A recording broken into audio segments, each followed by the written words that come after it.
बता दिए हैं। और जब बता दिए हैं तो सुदामा जी एक डोरी पार किए, एक दरवाजा पार किए, दूसरा दरवाजा पार किए और तीसरे दरवाजे जैसे ही पार किए हैं सुदामा जी त्रीणे गुरुमान्यतीताय स्पष्ट लिखा है भागवत ने। भागवत ये मान्यता नहीं देता कि सुदामा जी को सैनिक धक्का दिए थे। त्रीणी गुरुमान्यतीताय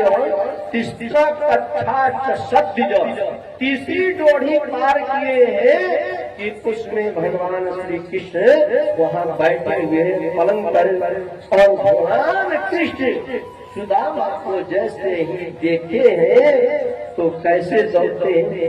तम बिलो क्या चितो दूरा प्रिया पर्यंकमास्थित सहसोत्थाय चाभेद दुर्भ्यम पर्याग्रहीण मुदा। कैसे तो जैसे भरत जी को देख करके राम जी कहीं राम सुनि प्रेम अधीरा कहूँ पद कहूँ निसंग धर हीरा।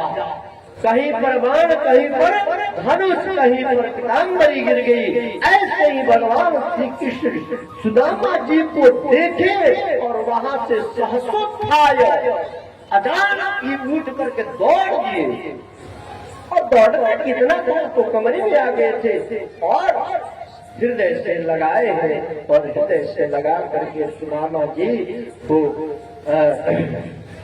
हाँ ये बात सही है कि सुदामा जी को बैठाएंगे तो मैं उनके सारे दुखों का हरण कर लेता। भगवान दूसरी मुट्ठी में खुद अपने सहित सारी पत्नियों को दासी बनाना चले। तब रुक्मिणी ने हाथ पकड़ ली। यहाँ भी हाथ क्यों पकड़ी है? यहाँ पर माता लक्ष्मी का लोग अपमान करते हैं। अच्छा एक बात बताइए, आप सब भी जानते हैं किसी भी कोई भी पिता हो बालक पैसा मांगेगा या कोई वस्तु मांगता है तो थोड़ा ही झिझक करता है, तब देते हैं। देते भी हैं तो सोच समझ कर और कितना भी दिए रहते हैं तो माँ को सब संतोष नहीं होता। लड़का जब जाने लगा कहीं शहर बाहर में तो पिता के देने के बाद भी माँ क्या करती है, छुपा करके कुछ न कुछ दे भी देती है। भगवान एक मुट्ठी लेकर के सर्वस्व दे दिए और दूसरी मुट्ठी में अपने आप को देने चले तो माता रुक्मिणी ने हाथ पकड़ ली कि हे प्रभु क्या आप ही देंगे क्या? यह अवसर मुझे नहीं मिलेगा क्या? मैं अपने संतान जो संतान इतना कष्ट सहन किया मैं आपसे ज्यादा कष्ट मुझे होता था इनकी कष्ट को देख करके, इसलिए मुझे भी तो अवसर दीजिए।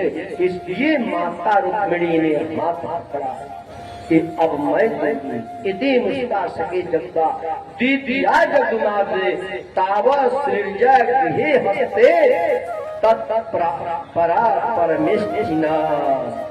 और तब जाकर के माता ने भी उनको दिया है। तो ये है सुदामा जी का वास्तविक सुदामा चरित्र। अच्छा आंखों से इसलिए पैर कि गंगा जल लाई है रुक्मिणी माता।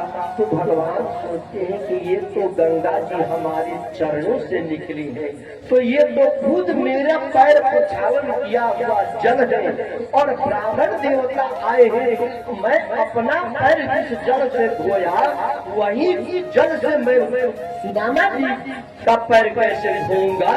ये ब्राह्मण देवता का। तो इसलिए भगवान ने अपनी आंखों के अश्रु से ही पैर धो दिया है। और पैर धो करके अच्छा आंखों से अश्रु से इसलिए पैर धोए कि गंगा जल लाई है रुक्मिणी माता। तो भगवान सोचते हैं कि ये तो गंगा जी हमारे चरणों से निकली है, तो ये तो खुद मेरा पैर प्रक्षालन किया हुआ जल है और ब्राह्मण देवता आए हैं, तो मैं अपना पैर जिस जल से धोया वही जल से मैं सुदामा जी का पैर कैसे धोऊंगा, ये ब्राह्मण देवता का। तो इसलिए भगवान ने अपनी आंखों के अश्रु से ही पैर धो दिया है और पैर धो करके